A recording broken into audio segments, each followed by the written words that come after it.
Hi everyone, Tammy Porter here, also known as Tambarambaa, and I've popped in with an extra video today because I'm going to make this little book that you can see here on video that I will be using for my Art by Marlene Advent, which is like an awesome stencil advent this year.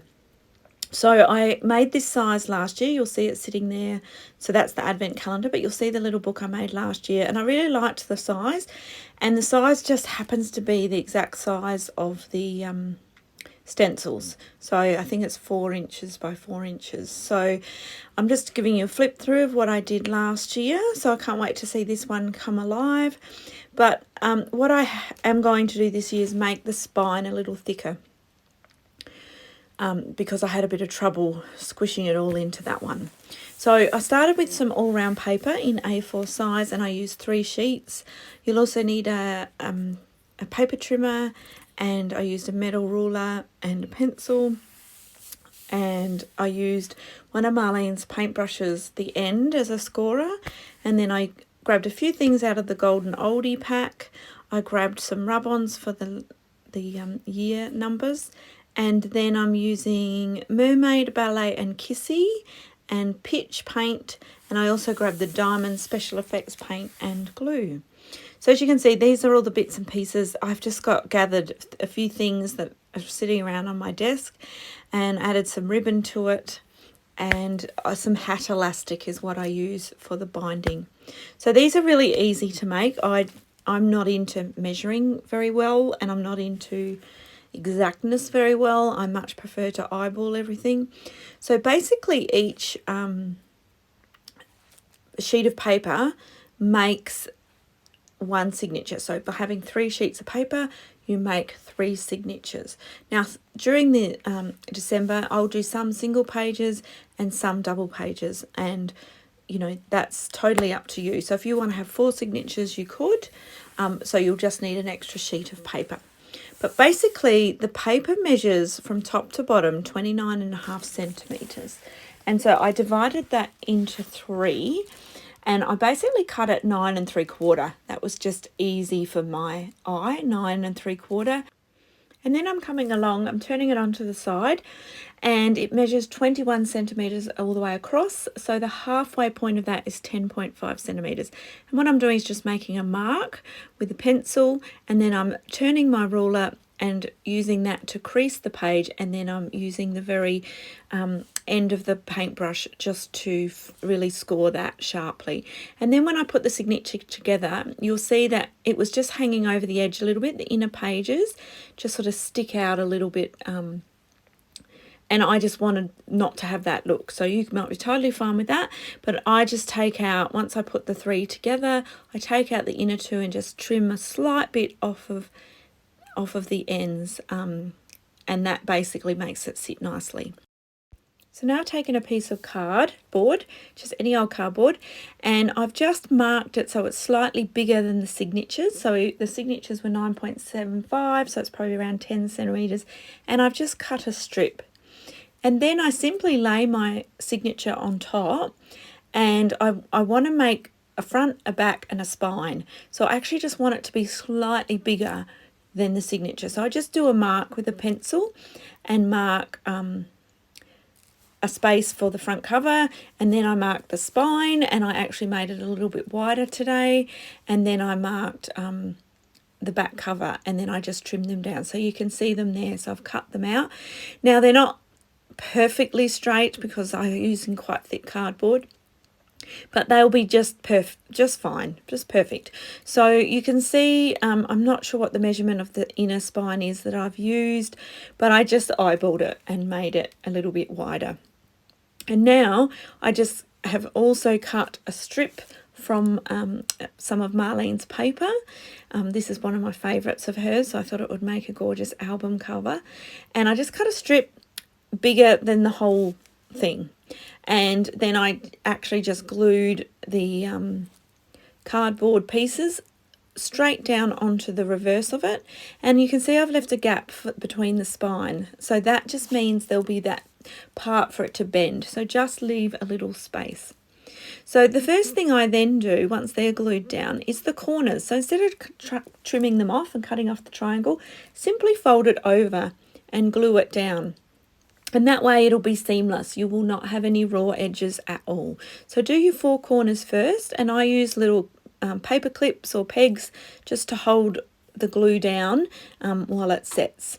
So I bent the corners in first, and then I just came along and did all the edges around that. So yeah, that's simply, it's just like book covering, but it's just I'm just folding it all up instead of trimming any off because I don't want raw edges.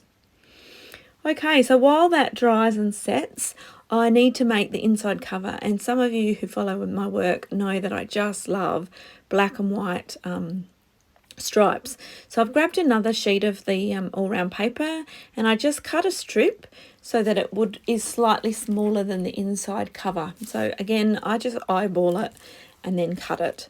And now just using the pitch paint and a paintbrush, I am just doing some wobbly lines. As you can see, they're not very straight, and it doesn't matter. It actually looks good, looks like they're hand painted, and I've just painted them on. And I really love the pop of bright colour on the cover with the black and white inside. So once that's dry, I just trim that down. Now I don't trim it exactly because I find when you're doing the spine, like the inside cover, it never ends up where you think it's going to end, and that's just to do with the folds and the spine and the creasing. So I wait and trim it off properly at the end. So basically start on one edge and just glue it down over the top, and then when you get to the spine, just make sure you just bend it up and then you glue it once it's bent. So make that mark with your scorer again, and it will just, because if you put it straight on flat and you don't account for the bends, your book will never sit flat and it drives you insane. So just make sure you do bit by bit. So you do the front inside and then you bend it, then you do the spine and you bend it, and then you do the back cover. And when you do the back, that's when you can finally trim off that little piece so that you know it sits well in your book. Okay, so now it's time to tissy up the cover, and I flaff about for a fair while here. This is such a fun part when you're doing an album, making the cover. So I really like that felted star I just had in my stash, and I'm trying out a few buttons, trying out a few bits and pieces of things that I've just got lying about. And if I've grabbed that little rainbow is from Marlene's set, and so is the little house, and I think, yep, I can use all this. So instead of continuing to fluff, I decide, right, I'm just going to leave these ones out and pick these ones. So I started with the Ballet paint, and I pop a little bit just using my finger over the key. The key actually says Journey on it. And I also paint that little wooden star as well. And then I decide it's not a vibrant enough pink when I compare it to that felted star. So I grabbed Kissy and actually put a bit of that on top just to give it a bit of oomph. So now what I've decided to do is make a couple of little charms out of just little die cuts from the Golden Oldies book. So you could use whatever little die cuts of Marlene's you have. So I selected the little circle, a rainbow and a house. And all I've simply done is actually grab the diamond special effect paint and put a really thick layer over the top of it. Now that will dry clear. When it goes on, it's really cloudy, but it will dry clear and you'll just be left with some glitter. So I just think they're going to make really nice charms. So I intend to add some to the spine and to the front. So they do take a while to dry because I put that diamond finish on quite thickly. So what I've been doing here, and you couldn't really see what I was doing because I forgot to do it on camera, but I've just been getting the hat elastic and cutting it into 3 sections for the 3 signatures. And I'm just tying it through, threading it through the spine and then just tying a knot.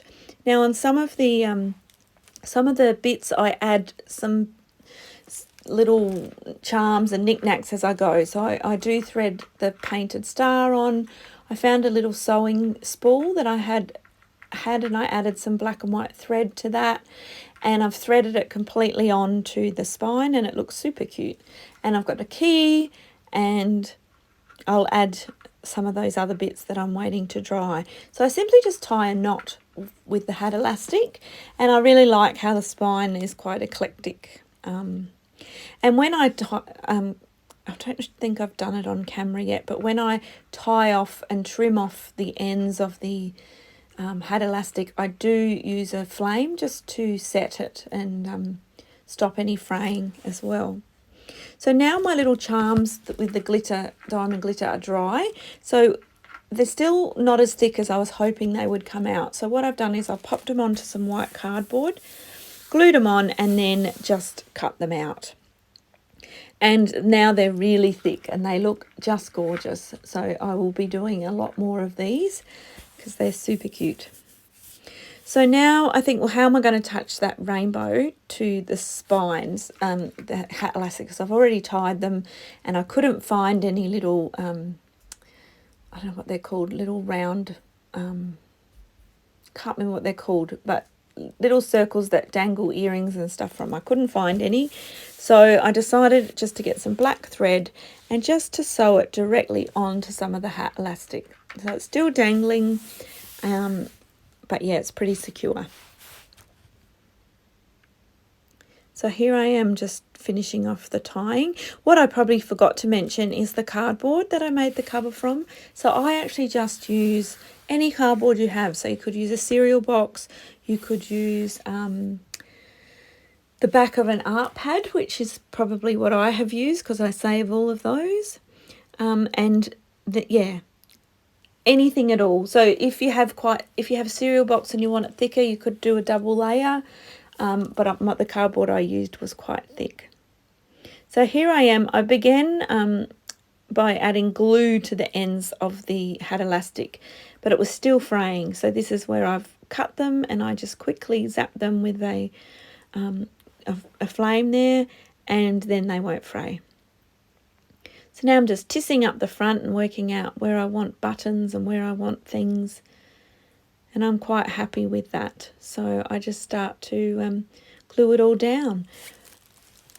So here I'm putting the yellow circle on top of the button, but I end up changing it again. And so I popped it on with foam tape because I wanted it to sit up. But I end up moving it. So, so I won't go into great detail about that. Okay, so this is the point where I move it. It goes through a couple more changes before I'm happy with it.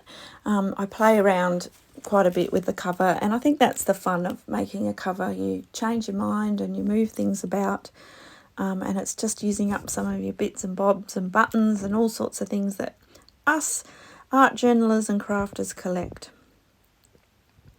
So I thought I was done here, but I'm pretty sure I changed my mind again.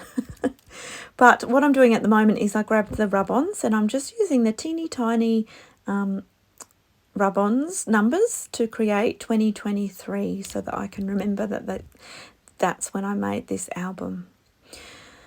So I pop those on, and then I just flip my signatures in.